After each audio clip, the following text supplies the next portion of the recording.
చూసుకున్నట్లయితే మరొక breaking news అయితే రావడం జరిగింది. ఏపీలో ఇంటర్ ఫస్ట్ ఇయర్ పబ్లిక్ పరీక్షలు ఉండవు.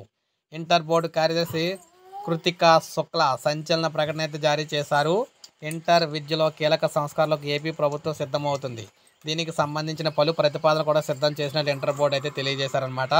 ముఖ్యంగా ఇంటర్ విద్యలో సంస్కరణలపై విద్యార్థులు, తల్లిదండ్రులు, విద్యావేత్తల నుంచి సలహాలు ఇక్కడ ఆహ్వానిస్తున్నట్లు చెప్పారు. చాలా ఏళ్ళుగా ఇంటర్ విద్యలో సంస్కరణలు జరగలేదు.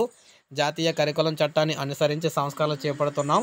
సైన్స్, ఆర్ట్స్, భాషా సబ్జెక్టులో సంస్కరణలు అమలు చేస్తాం. 2024-25 నుంచి 10వ తరగతి ఇక్కడ మనకి ఎన్సీఆర్టీ పాఠ్య పుస్తకాలు అయితే ప్రవేశపెట్టారు. 2025-26 ఇంటర్ ప్రథమ సంవత్సరంలో ఎన్సీఆర్టీ పాఠ్య పుస్తకాలు ప్రవేశపెడతాం. దీంతో నీట్, జేఈఈ వంటి జాతీయ స్థాయి పోటీ పరీక్షలు సులభం అవుతాయి.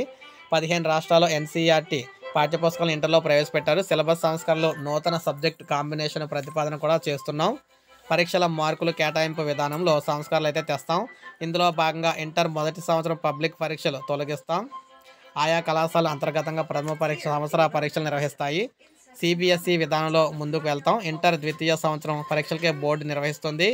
ఈ నెల 26లోగా సంస్కరణలపై సలహాలు, సూచనలు పంపాలని ఇంటర్ బోర్డు వెబ్సైట్లో అందుబాటులో కూడా ప్రతిపాదన అయితే పెడతామని చెప్పేసి అన్నారు. సో చూశారు కదా, ఇక నుంచి ఏపీలో ఇంటర్మీడియట్ పరీక్షలకు సంబంధించి పబ్లిక్ పరీక్షలు అయితే ఉండవన్నమాట. కేవలం సెకండ్ ఇయర్కి మాత్రమే, ఫైనల్ ఇయర్కి మాత్రమే ఉండడం జరుగుతుంది. ఫస్ట్ ఇయర్కి అయితే ఎటువంటి ఎగ్జామ్స్ అయితే ఉండవు, బోర్డు ఎగ్జామ్స్ అయితే ఉండవు. సో ఇది మనకు అప్డేట్. ఒక లైక్ చేయండి, సబ్స్క్రైబ్ చేసుకోకపోతే మన ఛానల్ సబ్స్క్రైబ్ చేసుకొని ఫాలో అవుతూ ఉండండి.